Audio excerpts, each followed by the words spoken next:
222வது பக்கத்துல பழைய ஏற்பாட்டுல 1வது அதிகாரம் 11வது வசனத்தை படிக்கிறீர்களா? நீங்கள் இப்பொழுது இருக்கிறதை பார்க்கிறோம், இப்பொழுது இருக்கிறதை பார்க்கிறோம் 1000 மடங்கு அதிகமாகும்படி உங்கள் பிதாக்களின் தேவனாகிய கர்த்தர் உங்களுக்கு சொல்லியபடியே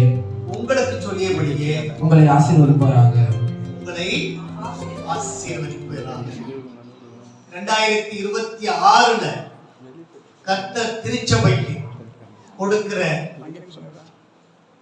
வாக்குத்தத்தம் என்னன்னா, நீங்கள் இப்பொழுது இருக்கிறபடி, இப்போ ஒரு ஸ்டேஜில் இருக்கிறோம் இல்லையா, கர்த்தர் என்ன சொல்றாரு? எத்தனை மடங்கு? 1000 மடங்கு என்ன அதிகமாகும்படி. ஆங்கிலத்தில் ரொம்ப அழகா போட்டிருக்கு, make you 1000 times as many as you are and bless you. அழகா போட்டிருக்கு. இப்ப இருக்கிறத காட்டில எனக்கு அருமையான திருச்சபை மக்களே, உங்களை கர்த்தர் எப்படி ஆசீர்வதிக்க போறாராம்? 1000 மடங்கு. ஜெனரலா நம்ம என்ன சொல்லுவோம்? 100% சொல்லுவோம், 100 மடங்கு சொல்லுவோம். ஆனா கர்த்தர் 1000 மடங்குன்னு சொல்றார். இந்த வசனத்தை நான் தியானிக்கும் போது, நான் ரெகுலரா பைபிள் படிச்சுட்டு வரும்போது ஒரு காரியம் எனக்கு வந்தது, ஒரு வசனம் வந்தது. அந்த பர்டிகுலர் பைபிள் வசனத்துக்கு நேரா நான் என்ன பண்ணியிருக்கேன், 25/1/2011 எழுதியிருக்கேன். எத்தனை வருஷத்துக்கு முன்னாடி? ஏறக்குறைய 15 வருஷத்துக்கு முன்னாடி கோவில்பட்டியில நான் இருக்கும்போது அந்த வசனத்தை படிச்சிருக்கேன். அந்த டேட் போட்டு இருக்கிற இடத்த நான் எழுதுறது வழக்கம் எழுதியிருக்கேன். அந்த வசனத்தை நான் அப்ப படிக்கும்போது ஒருவேளை எனக்கு அது சரியா அர்த்தமாச்சா என்னன்னு தெரியல. ஆனா இந்த வாரத்துல அந்த வசனத்தை நான் தியானிக்கும் போது அதுல என்ன அழகா சொல்லியிருக்கிறாரு, வாசிக்க பார்க்கலாம். என்னாகமம் 6வது அதிகாரத்தை எடுத்துக்கங்க. என்னாகமம் 6 முந்தின அதிகாரம்.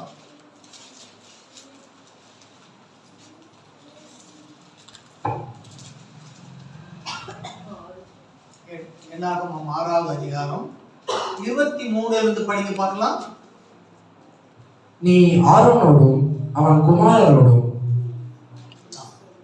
சொல்ல வேண்டியது என்னவென்றால், நீங்கள் இஸ்ரவேல் புத்திரரை ஆசீர்வதிக்கும் போது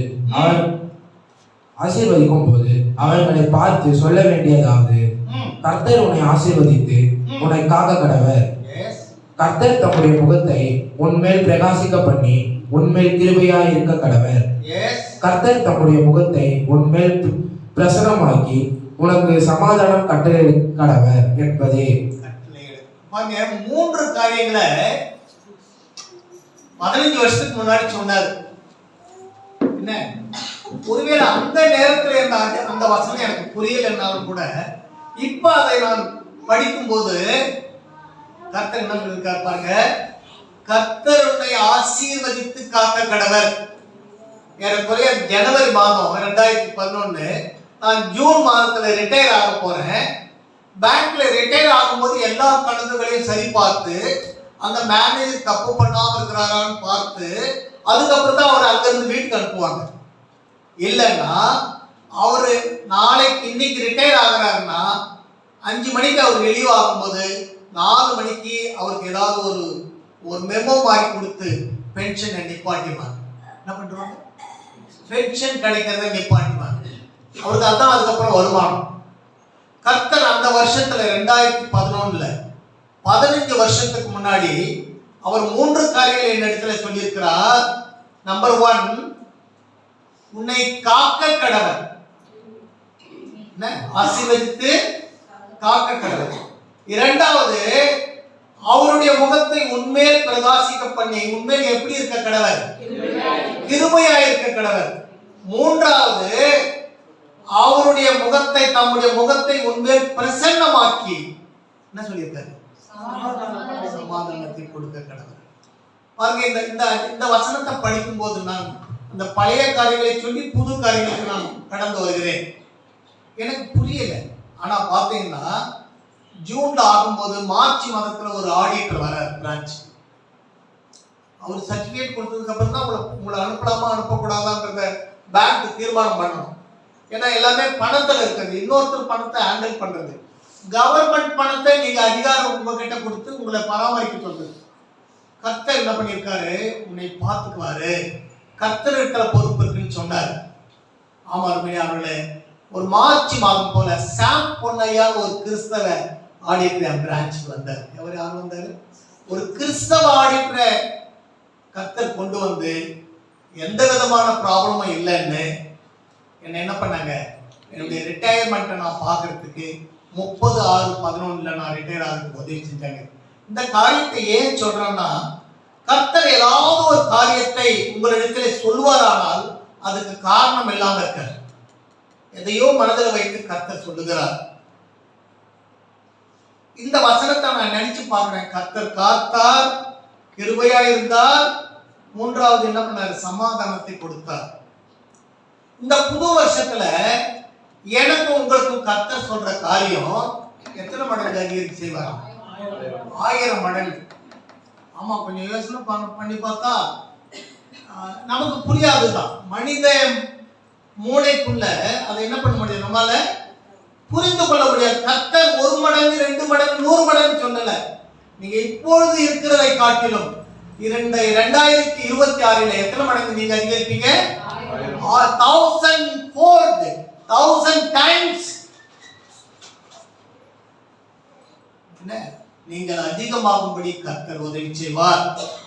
இது பாத்தீங்கன்னா கர்த்தருக்கு சாதாரண காரியம். ஏன்னா நீங்களும் நானும் ஒரு சாதாரண நிலையில இருக்கும்போது தான் நம்ம கர்த்தர் தெரிஞ்சுக்கிட்டார். எப்படி இருக்கும்போது? ஒரு சாதாரண நிலையில இருக்கும்போது தான் கர்த்தர் நம்மை தெரிந்து கொண்டார். ஆங்கிலத்தில் இப்படி எழுதியிருக்கேன், when you were least and last. அப்படின்னா யாருமே நம்மளை இப்படி ஒரு பொறுப்பாய் நமக்கு ஒரு முக்கியத்துவம் இல்லாத நேரத்துல, நம்மெல்லாம் கடைக்கோடிகளா இருந்த போது, லீஸ்ட் அண்ட் லாஸ்ட் இருக்கும்போது கர்த்தர் நம்மை தெரிந்து கொண்டார். அப்படித்தானுங்க. ஒரு சாதாரண நிலையில் என்ன நான் நினைச்சு பார்க்கிறேன், நான் கர்த்தரை தெரிந்து கொண்டனால் ஏறக்குறைய ஒரு 50-55 ஆண்டுகளுக்கு முன்னால எனக்கு ஒன்றும் அவ்வளவு பெரிய விவரம் தெரியாது. இவன் ஞானஸ்தானம் நான் எடுக்கும்போது கூட எனக்கு முழு விவரம் தெரியுமான்னு தெரியாது. ஒருவேளை 18-19 வயசு இருக்கும்னு நினைக்கிறேன். ஆனால் கர்த்தர் தெரிந்து கொண்டார். எனக்கு அருமையானவர்களே, கர்த்தருக்கு சாதாரண நிலையில நீங்க ஒண்ணுமே இல்லாத போதுதான் நம்ம கர்த்தர் என்ன பண்றாரு, உங்களை தெரிந்து கொள்கிறார். கர்த்தர் உங்களை தெரிந்து கொள்கிறார். அப்படிப்பட்ட கர்த்தருக்கு எதை வேணுமானாலும் கர்த்தர் என்ன பண்ண முடியும், நமக்கு செய்ய முடியும். நம்ம ஒரு என்ன கடவுள் பார்வையில, மற்ற ஜனங்களுடைய பார்வையில ஒருவேளை நீங்க சாதாரண ஜனங்களா இருக்கலாம். ஒருவேளை உங்களை ரெகக்னைஸ் பண்ண முடியாது, உங்களை குறித்து அவங்க அதிகம் பேச முடியாதபடி கூட இருக்கலாம். ஆனால் கர்த்தருடைய பார்வையில, மற்றவங்களுடைய பார்வையில நீங்க லீஸ்ட் லாஸ்டா இருந்தா கூட கர்த்தருடைய பார்வையில பெஸ்டா இருக்கீங்க. ஆமா, கர்த்தர் அந்த ஆண்டில உங்களுக்கு கொடுக்கிறது என்ன சொல்றாருன்னா, நான் இப்பொழுது இருக்கிறதை காட்டிலும், இப்ப இருக்கிறதை காட்டிலும் இந்த 2026ஆம் ஆண்டு உங்களை எத்தனை மடங்கு? 1000 மடங்கு பெருக பண்ணுவேன். அநேக காரியங்களை கர்த்தரிடத்துல ஜெபத்துல வச்சிருப்போம், அநேக காரியங்களை கேட்டிருப்போம். ஆண்டவரே 2026 கூட பிறந்துருச்சு ஐயா, நான் இன்னும் அப்படியே தான் இருக்கிறேன், என் ஜெபத்தை நீங்க கேட்க மாட்டீங்களான்னு கூட நம்ம கேட்போம். ஆனா கர்த்தர் இந்த நாள்ல சொல்றாரு, நான் என்ன பண்ணுவேன்? 1000 மடங்கு உங்களை, நான் இப்பொழுது இருக்கிறதை காட்டிலும் நான் உங்களை ஆசீர்வதிப்பேன். கர்த்தருக்குன்னு சில குணாதிசயங்கள் உண்டு. என்ன? கர்த்தருக்குன்னு சில குணாதிசயம் உண்டு. அவையெல்லாம் என்னன்றது ஒரு 3 காரியங்களை நாம பார்த்துட்டு என்ன பண்ணுவோம், இந்த செய்தியை முடிக்கலாம். அவருக்குன்னு ஒரு ஸ்பெஷல் குவாலிட்டி இருக்கு. மனிதனையும் கர்த்தரையும் நம்ம என்ன பண்ண முடியாதுங்க, ஒப்பிட முடியாது, கண்டிப்பாக ஒப்பிட முடியாது. நம்முடைய திங்கிங் வேற, கடவுளுடைய எண்ணம் வேற. நம்முடைய எண்ணம் வேற, கடவுளுடைய எண்ணம் வேற. அதே கர்த்தர் தான் இன்னைக்கு நம்ம பார்த்து என்ன சொல்றாரு, நான் இந்த ஆண்டுல 2026வது ஆண்டுல உன்னை டைரக்டா பேர் சொல்லி சொல்றாரு. என்ன சொல்லும்போது மோகன் அப்படின்னு சொல்றாரு. உன்னை இந்த 2026வது வருஷத்துல என்ன பண்ணுவேன், எத்தனை மடங்கு இப்பொழுது நீ இருக்கிற பாரு, பாசிட்டிஸ் இன்னைக்கு நீ இருக்கிற பாரு, அதை விட உன்னை எத்தனை மடங்கு, 1000 மடங்கு நான் உன்னை ஆசீர்வதிப்பேன்னு சொல்றாரு. கர்த்தருக்கு சில கேரக்டர் இருக்கு, சில குணாதிசயம் இருக்கு. அது என்னன்றதை நம்ம என்ன பண்ணுவோம் பார்த்துட்டு ஒவ்வொரு காரியமா நம்ம பார்த்து இன்னைக்கு செய்தியை முடிக்கலாம். எடுத்தவங்க வாசிங்க பார்க்கலாம். என்னாகும் 23:19. பொய் சொல்ல தேவன் ஒரு மனிதன் அல்ல, மனமாற அவர் ஒரு மனைபுத்தரும் அல்ல. அவர் சொல்லியும் செய்யாதிருப்பாரா? அவர் வசனத்தும் நிறைவேற்றாதிருப்பாரா? இதாங்க அஷூரன்ஸ். முதல் வார்த்தை என்னன்னா, கர்த்தர் தான் சொன்ன காரியத்துல உண்மையா இருப்பார். கரெக்டா 100% அவர் என்ன பண்ணுவார், தான் சொன்ன காரியத்தை என்ன சொன்னார், 1000 மடங்கு உங்களை ஆசீர்வதிப்பேன், பெருக பண்ணுவேன், சிறக்க பண்ணுவேன் சொல்லியிருக்கிறாரு. அப்படிப்பட்ட ஆண்டவர் தன்னுடைய வார்த்தையில் எப்படிப்பட்டவர், உண்மை உள்ளவர். மறுபடியும் இன்னொரு முறை படிமா அந்த வசனத்தை. பொய் சொல்ல தேவன் ஒரு மனிதன் அல்ல. நில்லுங்க, அப்படியே நில்லுங்க. அவர் என்ன பண்ண மாட்டாரு, மனுஷன் நாங்க பொய் சொல்லுவோம், வருவோம் வரமாட்டான், கொடுக்குறோம்னா கொடுக்க மாட்டான். என்ன ஏதாவது ஒரு அஷூரன்ஸ் கொடுப்பான், அதை நிறைவேற்ற மாட்டான். கொஞ்சம் சரி இப்போ நாளைக்கு போயிக்கலாமே சொல்லிட்டு தான் என்ன தலை போயிட போகுது, என்ன சொல்லுவான், தலையை சீவிடவா போறாங்க, அப்புறம் பார்த்துக்கலாம். இங்க வசனம் ரொம்ப அழகா போட்டிருக்கு. அவர் கர்த்தராகிய ஆண்டவர், நம்முடைய தேவன், நம்முடைய கர்த்தர். எப்படி முதல் வார்த்தை படிங்க, பொய் சொல்ல தேவன் ஒரு மனிதன் அல்ல. மனிதன் அல்ல. ஆமா, அருமையானவர்களே, கர்த்தர் ஒருபோதும் பொய் சொன்னதில்லை. பொய் உரையாத தேவன் அவருக்கு வசனத்துல போட்டிருக்கு. பொய் உரையாத தேவன். எத்தனை பேர் இதை அனுபவிச்சிருக்கீங்களோ தெரியாது. இந்த 2026 அவர் சொல்றாரு, இப்பொழுது இருக்கிறதை காட்டிலும் உன்னை 1000 மடங்கு நான் என்ன பண்றேன், ஆசீர்வதிப்பேன். பொய் சொல்ல மாட்டார். அடுத்தது என்ன போட்டிருக்க வசனத்துல, மனமாற அவருடைய மனைபுத்தரும். ஒரு முறை ஒரு ப்ராமிஸ் கொடுத்துட்டாரு, நான் உங்களுக்கு 1000 மடங்கு உன்னை ஆசீர்வதிப்பேன்னு சொல்லிட்டாருன்னா சேஞ்ச் பண்ணிக்க மாட்டார் மைண்ட். மனம் மாற அவர் மனுபுத்திரனும் அல்ல. அடுத்தது, அவர் சொல்லியும் செய்யாதிருப்பாரா? சொல்லியும் செய்யாதிருப்பாரா? அப்புறம் அவர் வசனித்தும் நிறைவேற்றாதிருப்பாரா? ஒரே வார்த்தை, அவர் சொல்லியும் செய்யாதிருப்பாரா. வசனித்துன்னா அதுவும் சொல்றதுதான், வசனித்துன்னா அதுவும் சொல்றதுதான். அவர் செய்யாதிருப்பாரா? ஆமா, அருமையான திருச்சபை மக்களே, 2026 கர்த்தர் எனக்கும் உங்களுக்கும் கொடுக்கிற வார்த்தை, இப்பொழுது இருக்கிறதை காட்டிலும் 1000 மடங்கு உன்னை பெருக பண்ணுவேன்.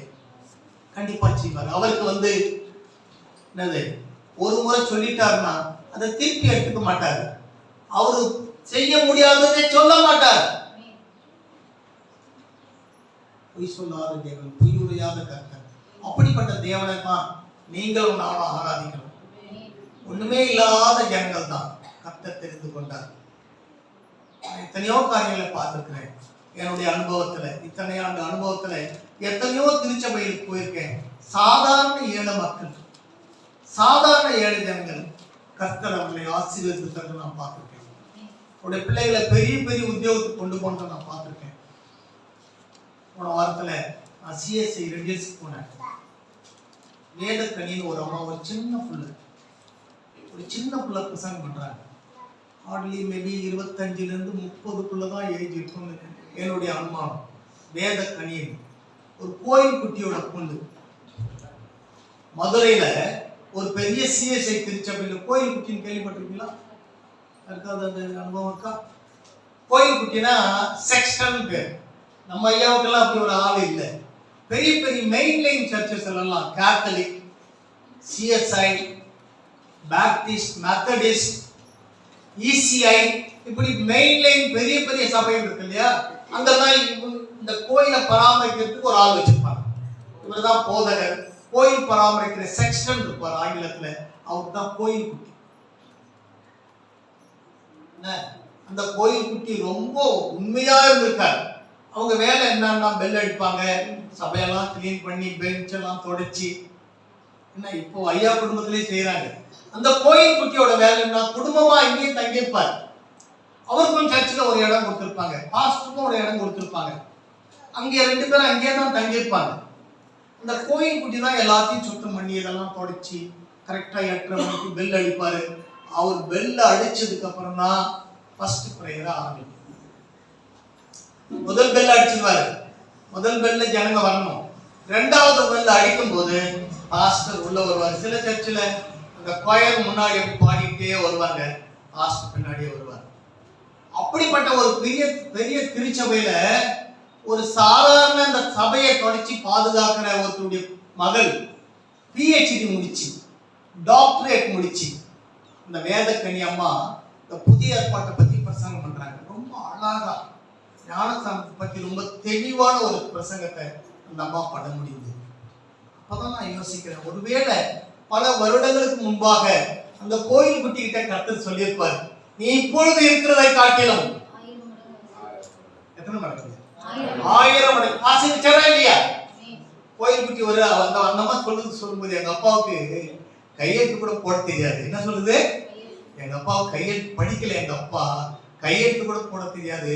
யாரோ பாஸ்டர்மாருங்க அவருக்கு கையெழுத்து போட கத்து கொடுத்துருக்காங்க சம்பளம் வாங்கறதுக்காக. அதாங்க 1000 மடங்கு. அவருடைய பொண்ணு PhD டாக்டரேட் முடிச்சுட்டு எனக்கு ரொம்ப பெருமையா இருந்தது.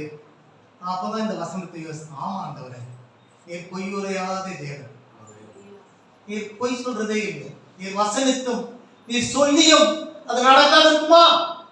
நடக்கும். எனக்கு அருமையானவர்களே, அந்த பிள்ளை இந்த 25-30 வயசு பிள்ளை ஒரு டாக்டரேட் முடிச்சுட்டு CSI சபையில் இந்த ஆற்றல்ல அந்த இது என்ன சொல்றது, அவங்கள பெனடிக்ஷன் கொடுப்பாங்க,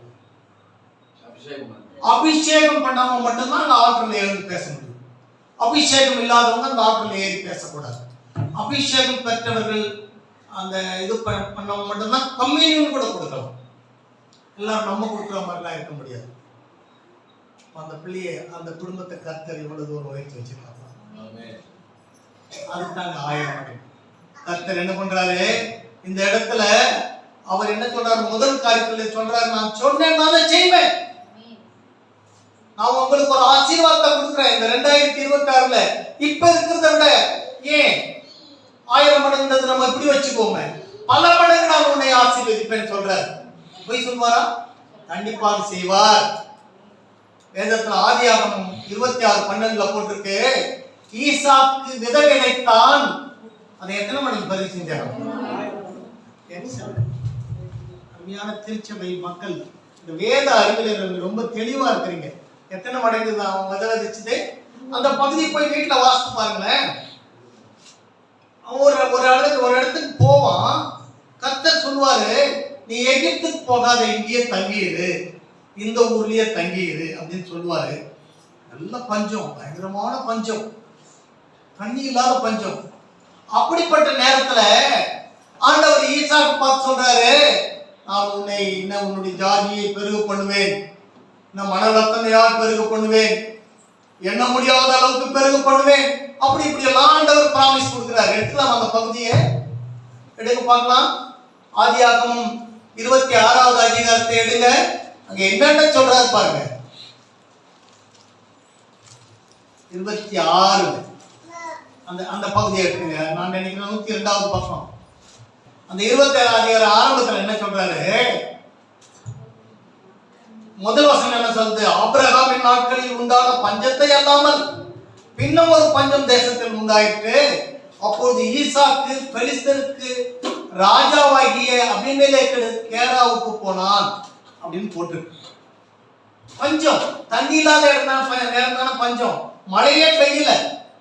கர்த்தர் சொல்றாரு பாருங்க, இந்த தேசத்துல வாசம் பண்ணு சொல்றார். யாருக்கு? ஈசாக்கு சொல்றார், இந்த தேசத்துல வாசம் பண்ணு, நான் உன்னோட கூட இருந்து உன்னை ஆசீர்வதிப்பேன், நான் உனக்கும் உன் சந்ததிக்கும் இந்த தேசங்கள் யாவையும் தந்து உன் தகப்பனாகிய ஆபிரகாமுக்கு நான் இட்ட ஆணையை நிறைவேற்றுவேன்.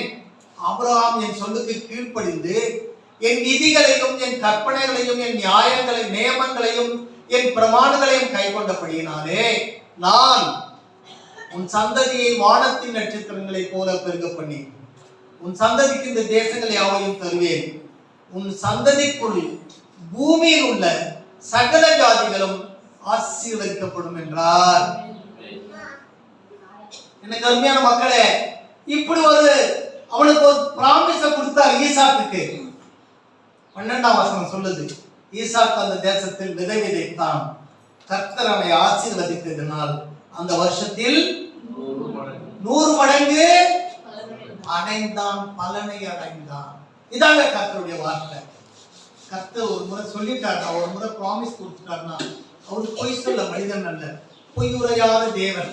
அவர் என்ன பண்ணுவார்? உங்களுக்கு கொடுத்த இந்த ஆசீர்வாதத்தை கர்த்தர் பார்த்துக்குவாரு. உங்களை இந்த வருடத்துல கர்த்தர் சொல்றாரு, எத்தனை மடங்கு? 1000 மடங்கு நீங்கள் பெருகும்படி நான் உங்களை ஆசீர்வதிப்பேன் சொல்றாரு. ஆதியாகமத்துல இந்த ஈசாக்கை ஆசீர்வதித்த தேவனுடைய குணம் என்னவா இருந்ததுன்னா, அவர் தான் சொன்ன வார்த்தையில உண்மையா இருக்கிற தேவன். கர்த்தர் is faithful in his words. அவர் என்ன சொல்றாரு அது என்ன பண்ணுவாரு? உண்மையாக இருப்பார். கண்டிப்பாக இந்த 2026வது வருஷத்துல எனக்கு அருமையான கிறிஸ்துவ மக்களே, உங்களை கர்த்தர் 1000 மடங்கு பெருகும்படி ஆசீர்வதிப்பார். இரண்டாவது, கர்த்தருடைய திட்டமும் மனிதனுடைய திட்டமும் சமம் இல்லைங்க. நம்ம என்ன பண்ணுவோம்? இன்னைக்கு கிறிஸ்துமஸ் பர்ச்சேஸ் பண்ண போறதுக்கு முன்னாடி நம்ம என்ன பண்ணுவோம்? கணக்கு போடுவோம். எனக்கு என் மகனுக்கு ட்ரெஸ் எடுக்கணும், எவ்வளோ ஆகணும் ஒரு கணக்கு போட்டு அந்த கணக்குக்குள்ள பணத்தை ஒன்று அக்கௌண்ட்ல இருக்கும், ஜிபேல அனுப்புறதுக்கு, இல்லைன்னா கையில பணமா எடுத்து போவோம். நமக்கு ஒரு எல்லையை குறி வச்சுட்டு தான் போவோம். அப்படிதானே? இவ்வளவுதான் நம்மளால செய்ய முடியும், அதுக்கு மேல செய்யவும் முடியாது. இதுவே எனக்கு ஒரு 10,000 ரூபாய் போனஸ் கொடுத்தாங்க, கொஞ்சம் கடன் தான் இருக்கு, அதெல்லாம் கொடுத்துட்டு என் பிள்ளைகளுக்கு நான் ஒரு 5,000 ரூபாய்க்கு துணி எடுக்கணும் கிறிஸ்துமஸ். இதுதான் மனிதனுடைய திட்டம். நான் கர்த்தருடைய திட்டம் அது இல்லவே இல்லைங்க. எனக்கு அருமையான the man's plan is having limitation. இதுக்குள்ள மட்டும்தான் நீங்க ஆக்ட் பண்ண முடியும். எவ்வளவு பணமா இருந்தாலும், 10 லட்சமா இருந்தாலும் சரி, 50 லட்சமா இருந்தாலும் சரி, நீங்க என்ன பண்ணுவீங்க? ஒரு வரையறை வச்சுக்குவீங்க. ஆனால் கர்த்தருக்கு என்ன இல்லை, அது ஒரு கர்த்தருக்கு லிமிட்டே கிடையாதுங்க. கர்த்தர் உங்களை ஆசீர்வதிக்கிறதுக்கு ஒரு கோடே கிடையாது. ஆமாங்க, மனிதன் ஒரு லிமிட்டுக்குள்ளதான் ஃபங்க்ஷன் பண்றவன். கர்த்தரோ வியாபித்தவர், எங்கும் வியாபித்தவர். அவர் என்ன வேணாலும் செய்ய முடியும். அவருக்கு லிமிட் இல்லை, கர்த்தருக்கு லிமிட்டே இல்லைங்க. மார்க்ல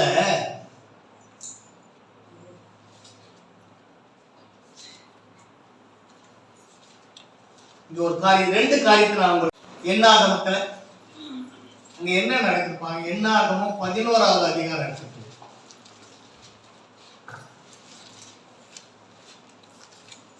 21க்கு வாங்க பார்க்கலாம்.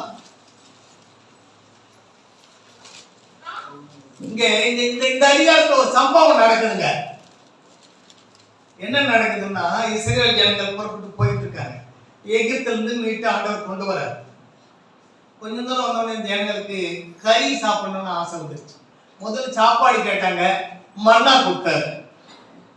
காலையில ஆனா மண்ணா கொட்டியிருக்கோம். அது என்ன பண்ண, ஒரு கொத்துமல்லி அளவுக்கு ஒயிட்டா இருக்கும், அதை எடுத்து மாவு அரைச்சி அடையோ ஏதோ சுட்டி சாப்பிட்டாங்க. தினமும் கொடுத்தாரு. இவங்களுக்கு அந்த மண்ணா சாப்பிட்டு போர் அடிச்சிருச்சு. என்ன கேட்குது?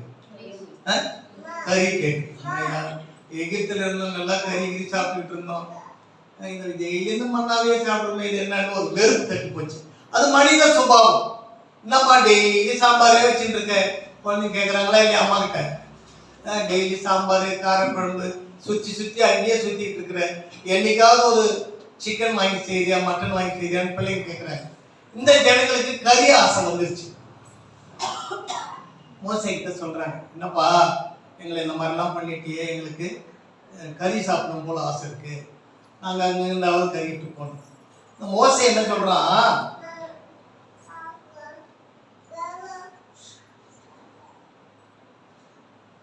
நீங்கள் 1 நாள் 2 நாள் 5 நாள் 10 நாள் 20 நாள் மாத்திரம் அல்ல, 1 மாதம் வரைக்கும் புசிப்பீர்கள். அது உங்கள் மூக்காலே புறப்பட்டு உங்களுக்கு தெவிட்டு போக மட்டும் புசிப்பீர்கள். உங்களுக்குள்ளே இருக்கிற கர்த்தரை அசட்டை பண்ணி நாங்கள் ஏன் எகிப்திலிருந்து புறப்பட்டோம் என்று அவருக்கு முன்பாக அழுதீர்களே என்று சொல்லி என்றார். அதற்கு மோசே என்ன சொல்றான், கர்த்தர் சொல்றார், மோசே சொல்றான், ஆண்டவரே நடக்கிற ஆளுங்களே 6 லட்சம் பேர், 6 லட்சம் புருஷர்கள், ஆண்கள் மட்டுமே 6 லட்சம் பேர்.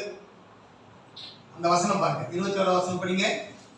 அதற்கு மோசே என்ன சொல்றான், என்னோடு இருக்கிற காலாட்கள் 6 லட்சம் பேர் ஒரு மாதம் முழுவதும் புசிக்கும்படிக்கு அவர்களுக்கு இறைச்சி கொடுப்பேன் என்று சொன்னீரே. அடுத்த வசனம், ஆடு மாடுகளை அவர்களுக்காக அடித்தாலும் அவர்களுக்கு போதுமா? அது முன்னாடி என்ன சொல்றாரு, அப்பா நான் தரேன், அதுக்கு நீ என்ன பண்ண, தெவிட்டு போக மட்டும் சாப்பிடுவாங்கப்பா. கர்த்தர் தான் சொல்றாரு, என்ன 1 மாதம் வரைக்கும் புசிப்பாங்க, மூக்குல வெளியே போற அளவுக்கு புசிப்பாங்க, திருப்தியா புசிப்பாங்கன்னு சொல்றாரு. மோசேக்கு ஒண்ணுமே புரியல. என்ன ஆண்டவரே, இங்க இருக்கிற ஆடு மாடெல்லாம் அடிச்சா கூட இந்த 6 லட்சம் ஜனங்களுக்கு நான் கறி கொடுக்க முடியாது. கடல்ல போய் மற்ற மீன்கள் எல்லாம் கூட நான் பிடிச்சிட்டு வந்து கொடுத்தா கூட இந்த 6 லட்சம் பேருக்கு நான் கொடுக்க முடியாது. என்னையா சொல்றீங்க, அது 1 மாதம் வரைக்கும் கொடுக்குறேன்றீங்களே, 1 மாதம் வரைக்கும் கொடுக்குறேன்றீங்களே, எப்படி நியாயம் அப்படின்னு மோசே கேட்கிறான். நடந்தது என்ன தெரியுங்களாங்க, அடுத்து படிங்க பார்க்கலாம். 31 32 படிங்க, அதே அதிகாரத்துல 31 32 படிங்க. அப்பொழுது கர்த்தரிடத்திலிருந்து புறப்பட்ட ஒரு காற்று சமுத்திரத்தில் இருந்து காளைகளை அடித்து கொண்டு வந்து பாளையத்தை சுற்றிலும் இந்த பக்கம் 1 நாள் பிரயாணம் மட்டும் அந்த பக்கம் 1 நாள் பிரயாணம் மட்டும் தரையின் மேல் 2 முழ உயரம் விழுது கிடக்க செய்தது. அப்பொழுது ஜனங்கள் எழும்பி அன்று பகல் முழுவதும் ராம் முழுவதும் மறுநாள் முழுவதும் காளைகளை சேர்த்தார்கள். கொஞ்சமாய் சேர்த்தவன் 10 ஓமர் அளவு சேர்த்தான். அவைகளை பாளையத்தை சுற்றிலும் தங்களுக்காக குவித்து வைத்தார்கள். மோசேக்கு தெரியல, மோசேக்கு அவ்வளவுதான் லிமிட். இந்த ஆடு மாடெல்லாம் அடிச்சு கடல்ல இருக்கிற மீனெல்லாம் கொண்டு வந்து கொடுத்தா கூட 1 மாசத்துக்கு என்ன பண்ண முடியாது, கொடுக்க முடியாது. மோசே சொல்லிட்டாரு. ஆனா கர்த்தர் சொல்லியிருக்கிறாரு, நான் 1 மாதம் அளவும் என்ன அவங்க தகட்டி போற அளவுக்கு நான் கொடுப்பேன்னு சொல்லியிருக்காரு. இங்க கர்த்தர் எடுத்து ஒரு காற்று புறப்பட்டு வந்து காடைகளை அடித்து வந்து இவங்க 1 நாள் பிரயாணம் போற வரைக்கும் வந்துருக்குங்க காடை. 1 நாள் பிரயாணம், இப்ப நீங்க இங்க போறீங்க ரெடில்ஸுக்கு 1 நாளைக்கு போயிடுவீங்கள, அதையும் தாண்டி பெரிய பாளையம் போவீங்களா, அதையும் தாண்டி ஊத்துக்கோட்டை போவீங்களா, சும்மா சாதாரணமா நடந்து போங்க, ஓடலாம் வேண்டாம். சாதாரணமா ஐயாவை கூப்பிட்டு போறீங்க, ஐயா ஒரு லிமிட்டோட தான் நடப்பாங்க. நானும் அவரு செத்து தான் வச்சுங்க, எங்களை கூட்டிட்டு போறீங்க. ஒரு நாளைக்கு எவ்வளவு தூரம் போவீங்க சொல்லுங்க, இங்க ஒரு செங்கல்பட்டு வச்சுக்கலாமா, அவ்வளவு தூரமா நடக்க முடியும் இருக்காது. ஓகே, நமக்கு தெரிஞ்ச மாதிரி ஊத்துக்கோட்டை வச்சுக்கோம், ஊத்துக்கோட்டை போகலாம். அப்படியே ஒரு 2 மணிக்குள்ள பெரிய பாளையம் போயிடலாம், அங்கிருந்து தண்டலம் போகலாம், அங்கிருந்து ஊத்துக்கோட்டை போகலாம். ஊத்துக்கோட்டை வரையும் இருக்குதுங்க, கொட்டி இருக்குதுங்க காடை. 1 மாசம் கொடுக்குன்னு சொல்லியிருக்காரு.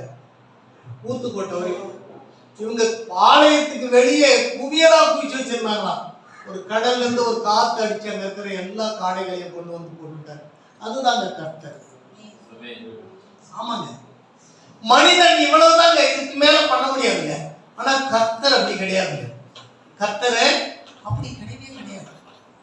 நீங்க கற்பனையில கூட நினைச்சு பார்க்க முடியாது. கர்த்தருடைய ஆசீர்வாதத்துல இந்த வருஷத்துல சொல்லியிருக்காரு 1000 மடங்கு கண்டிப்பாக செய்வார். என்ன அவங்க மூக்குல என்ன 1 மாதம் சாப்பிட்டுப்பா, காடையே வாடாப்பான்னு போடுற அளவுக்கு சாப்பிட்டுப்பான், அப்படித்தானே அவ்வளவு கொடுத்துட்டாரு. என்ன அடுத்தது மார்க் 6வது அதிகாரத்துல இன்னொரு காரியத்தை சொல்றேன்.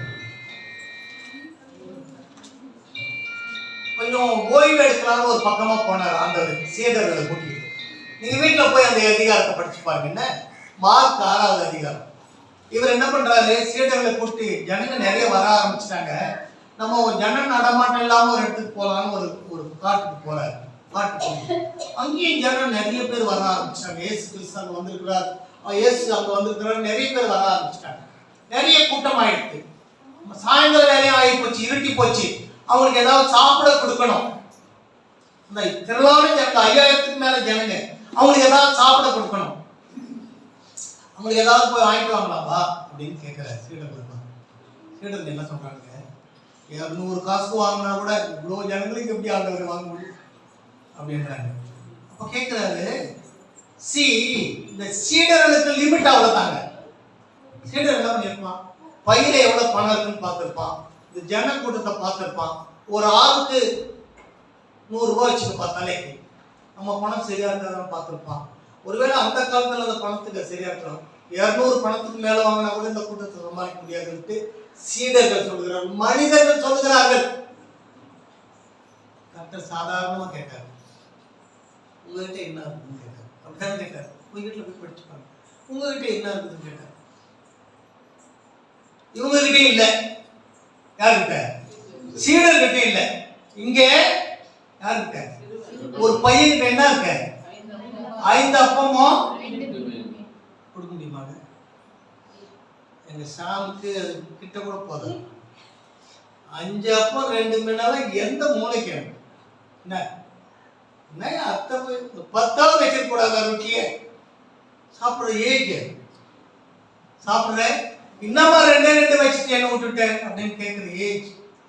5 அப்பம் 2 மீன் வச்சுங்க சாதாரணமா சொல்றாங்க. இந்த ஜனங்களுக்கு தெரியலைங்க ஆண்டவனுக்கு. கர்த்தர் என்ன பண்ணாரு, அதை வாங்கி வானத்தை அண்ணாந்து பார்த்து ஆசீர்வதித்து இப்போ பரிமாறுங்க, 50 பேரா 100 பேரா வரிசையா உட்கார வைங்கன்றாரு. ஒண்ணுமே இல்லைங்க, உட்கார வைங்கன்னு சொல்லிட்டாரு. அவங்கள அந்த பூத்தரையில உட்கார வைப்பா, 50 பேர் 100 பேரை உட்கார வை, வரிசையா வானத்தை அண்ணாந்து பார்த்து ஆசீர்வதித்து அதை அவரிடத்துல கொடுத்தார். இந்த ஜனங்கள்லாம் சாப்பிட்டு எத்தனை கூட இருக்காங்க, அமைதி எத்தனை கூட. அருமையான கிறிஸ்து மக்களே, கர்த்தருடைய ஆசீர்வாதத்துல லிமிட் கிடையாதுங்க. there is no limit at all. ஒரு வரையறையே கிடையாது. அவரு நினைச்சிட்டார்னா 1000 மடங்கு என்ன, பல மடங்கு உங்களை ஆசீர்வதிப்பார். 2026 அப்படிப்பட்ட ஒரு வருஷம். வேலை அடுத்த பிரசங்கத்துல நான் இதை வேறு மாதிரி கொண்டு வரேன். என்னுடைய ஆசீர்வாதத்தையோடு எடுத்துட்டு வரேன். நான் காத்து கொண்டிருக்கிறேன். எனக்கு அருமையான கிறிஸ்து மக்களே, கர்த்தர் என்ன ஒரு லிமிட் இல்லாதவர். அவருக்கு ஒரு வரையறை கிடையாது, ஒரு கோடு கிடையாது. அவர் நினைச்சாருன்னா அவங்க என்ன பண்ண முடியும், 1000 மடங்கு என்ன, பல 1000 மடங்கு அவர் என்ன பண்ண முடியும், ஆசீர்வதிக்க முடியும். அப்படிப்பட்ட அநேக குடும்பங்களை என் கண்களால நான் பார்த்திருக்கேன். ஒண்ணுமே இல்லாம திருச்சபை வந்தாங்க, ஒண்ணுமே இல்லாம தன் பிள்ளைகளை, சின்ன பிள்ளைகளை கூட்டிட்டு திருச்சபை வந்தாங்க. அந்த குடும்பம் பெரிதாய் வளர்ந்து ஆசீர்வதிக்கப்பட்டு 1000 மடங்கு என்னங்க. பையன் ஒரு 5 லட்சம் ரூபாய் சம்பளம் வாங்குறான், பொண்ணு ஒரு 5 லட்சம் ரூபாய் சம்பளம் வாங்குது. 10% சர்ச்சைக்கு கொடுத்தவங்க எவ்வளவு கொடுக்கணும், எவ்வளவு கொடுக்கணும்? 5 லட்சம் 10% 50,000 1 லட்சம் ரூபாய் மாதம் மாதம் காணிக்க கொடுக்கணும். நம்ம இதுல ஒரு 5 பேர் இருந்தா எப்படி இருக்கும் நம்ம சபை? இவ்வளவு கஷ்டப்பட்டு அக்கௌண்ட்ஸ் கொடுக்க வேண்டிய அவசியம் இருக்காது. என்ன 4000 5000க்கு நம்ம ரொம்ப கஷ்டப்படுறோம். ஆனால் அப்படிப்பட்ட பெரிய பெரிய திருச்சபையில நான் பார்த்துருக்கேன். ஒரு திருச்சபையை இடிச்சுட்டாங்க திடீர்னு கோர்ட்ல போய், அந்த அம்மா லேண்ட்ல ஏன் லேண்ட்ல வந்து கட்டிட்டாங்க அப்படின்னு திருச்சபை இடிச்சுட்டாங்க. வில்லிவாக்கத்துல ஒரு சிஎஸ்ஐ திருச்சபையை இடிச்சுட்டாங்க. ஆட்டு போயிடுச்சு, ஆட்டு அந்த அம்மா லேண்ட் அந்த அம்மா கோர்ட்ல கேஸ் கொடுத்துச்சு. ஹைகோர்ட் வெர்டிக்ட் கொடுத்துட்டான், இல்ல அது திருச்சபை அவங்களுக்கு தான் கொடுத்துருக்கணும். இது வரைக்கும் இடிச்சுட்டாங்க. சர்ச்சை நடக்கல. இந்த திருச்சபை ஜனங்கள்லாம் பார்த்தாங்க. கழுத்துல காதுல மூக்குல போட்டுக்கிற எல்லா நகையும் கொண்டு வந்து ஆற்றல வச்சுட்டாங்க. எப்படியாவது உடனே ஒரு திருச்சபையை கட்டணும், உடனே ஒரு பெரிய இடத்த வாங்கணும். ஆமாங்க, உடனே அந்த ஜனங்க 2 கோடி ரூபாய் தயார் பண்ணி, திருச்சபை மக்கள் தான், போதகர் இல்லை. அங்கெல்லாம் போதகர் சம்பளத்துக்கு வேலை செய்யறவங்க என்ன ஞாபகம் வச்சு, அவங்களுக்கு சம்பளம் சிஎஸ்ஐ ஹெட் குவார்டர்ஸ் இருந்து வந்துடும். என்ன எல்லா நகைகளையும் ஒரு அம்மா 20 சவரன் 25 சவரன் 30 சவரன் என் தேவனுடைய ஆலயத்துக்காக நான் கொடுக்கணும்னு வாங்கி கொண்டு வந்து எல்லாத்தையும் போட்டு 2 கோடி ரூபாய் எடுத்து உடனே ஆட்டுக்குரிய இடத்த பக்கத்துல வாங்கி ஆட்டு கட்டிட்டார். கர்த்தர் ஆசீர்வதித்திருக்காரா இல்லையா? கர்த்தர் நினைச்சா எனக்கு அருமையான திருச்சபை மக்களே, என் ஜனமே, அவருக்கு மடங்கு பெருசு இல்ல, பர்சன்டேஜ் பெருசு இல்ல. அவர் 1000 மடங்கு இல்ல, எத்தனை மடங்கு நான் என்ன பண்ண முடியும்? நம்மை ஆசீர்வதிக்க முடியும். மூன்றாவது காரியத்தை சொல்லி நான் நிறைவு செய்கிறேன். 11:3 படிக்க. அப்பொழுது அவனுடைய சகோதரிகள், ஆண்டவரே, நீ சிநேகிக்கிறவன் வியாதியாயிருக்கிறான் என்று சொல்ல அவரிடத்திற்கு ஆள் அனுப்பினார்கள். பாருங்க, இங்க ஒரு சம்பவம். தினமும் பைபிள் படிக்கிற ஹாபிட் நமக்கு இருந்ததுன்னா ஒரு மிஸ்டேக் கூட இல்லாம நம்ம பைபிள் படிக்கணும். அந்த ஹாபிட் டெய்லி இந்த 26வது வருஷத்துல நான் தினமும் ஒரு அதிகாரம் உங்களுக்கு எவ்வளவு முடியும் அதுக்கு ரூல் வைக்கல. உங்களால உங்க டைம் எவ்வளவு தூரம் பர்மிட் பண்ணுதோ, காலையில் எழுந்தோடனே முதல் வேலை பைபிள் படிக்கிற வேலை தான். முதல் வேலை நான் சொன்ன மாதிரி கம் பிரஷ். ரெஸ்ட் ரூம் போயிட்டு வந்துட்டீங்க, கம் பிரஷ் பண்ணுங்க, நல்லா மவுத்தை வாஷ். வெறும் கம் பிரஷ், குளிக்கும் போது தான் பிரஷ், வெறும் கையில தான் பிரஷ் பண்ணி நல்லா கம்மெல்லாம் நல்லா கையெல்லாம் வச்சு நல்லா அழுத்தி பல்ல சுற்றி நல்லா பண்ணிட்டு கொப்பளிச்சுட்டு போய் சுடு தண்ணி 2 டம்ளர் குடிங்க. அதை குடிச்சோடனே நீங்க முதல் செய்ய வேண்டிய வேலை பைபிள் வாசிக்கிறது தான். அது உங்க ஹேபிட்டா இருக்கணும்.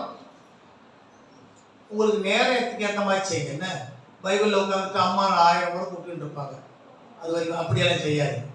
டைமுக்கு ஏற்ற மாதிரி பைபிள் படிக்க ஆரம்பிங்க. இங்கே ஒரு சம்பவம் நடக்கிறது.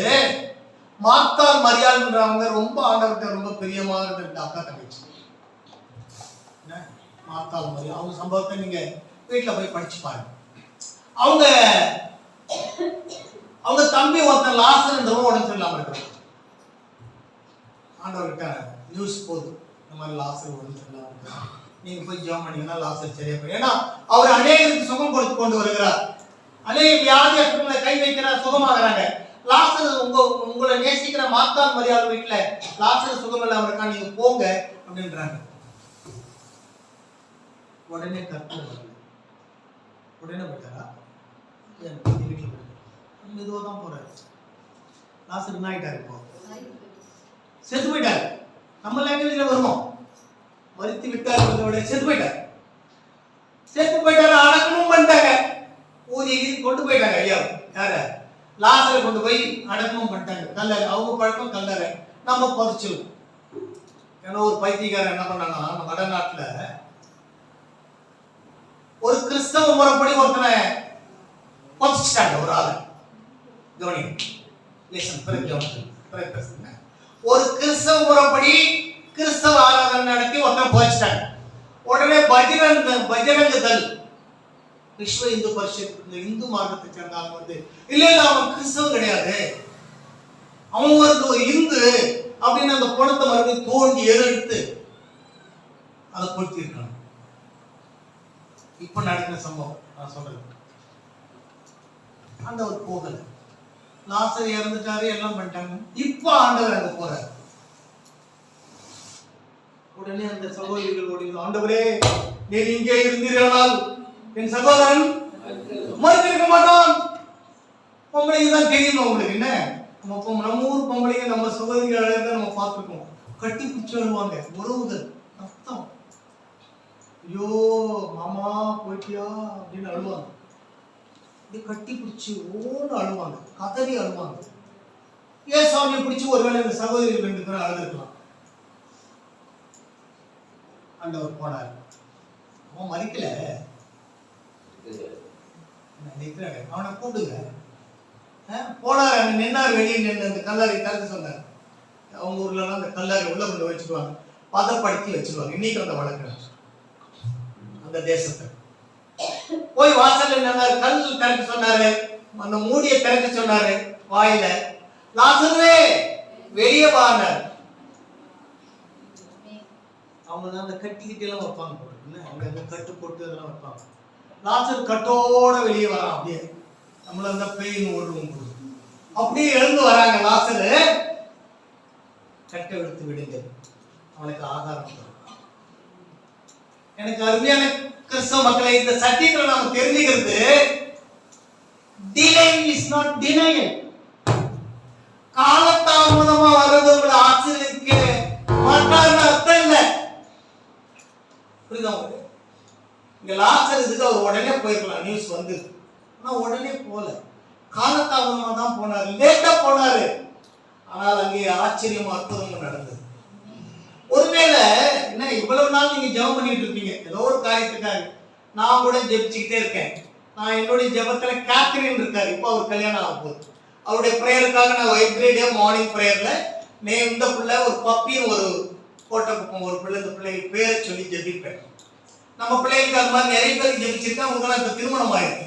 இப்ப கேத்ரினுக்கு ஆக போகுது. ஓகே, கர்த்தர் ஒருவேளை ஞாபகம் வச்சுங்க, என்னுடைய பிரேயருக்கு உடனே பதில் கொடுக்கலாம் கூட கண்டிப்பாக அவர் என்ன பண்ணுவார், ஒரு நாளைக்கு பதில் கொடுக்கிற தேவன். அதனால்தான் லேட் என்ன சொல்றது, டிலே, டினைல் கிடையாது. டினைல்னா மறுப்பு கிடையாது. கர்த்தர் அவருடைய கருத்துல அதை வைத்திருக்கிறார், அவருடைய ஜெபத்தை வச்சிருக்கிறார். அந்த லாசர் நியூஸ் அவருக்கு வந்திருக்குது, அவர் மனதில் வைத்திருக்கிறார், அற்புதங்களை செய்திருக்கிறார். எனக்கு அருமையான திருச்சபை மக்களே, ஒருவேளை உங்க ஜெபம் இன்னைக்கு வரைக்கும் கேட்கப்படலன்னா கர்த்தர் மறுத்துட்டார்னு அர்த்தம் இல்ல, அவர் நோ சொல்லிட்டார்னு அர்த்தம் இல்ல, அவர் பின்னாடி ஏதோ ஒரு அற்புதத்தை செய்ய போறார்னு. ஓகே, இரண்டாவது கூட அங்க இன்னொரு காரியத்தை பார்க்கலாம். 5வது அதிகாரத்துல இங்க ஒரு ஜெப ஆலயம், நம்ம சர்ச்சுக்கு தான் அப்ப அங்க ஜெப ஆலயம் இருக்கட்டும், பரவாயில்ல, இவன் மைக்கேல் கூட வைக்கணும். ஜெப ஆலய தலைவர் அவருடைய பொண்ணுக்கு உடம்பு சரியில்லை, ஆண்டவர்கிட்ட போய் கேட்கலாம்.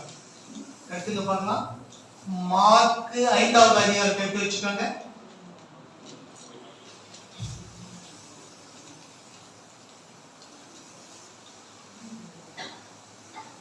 எடுத்துட்டீங்களா?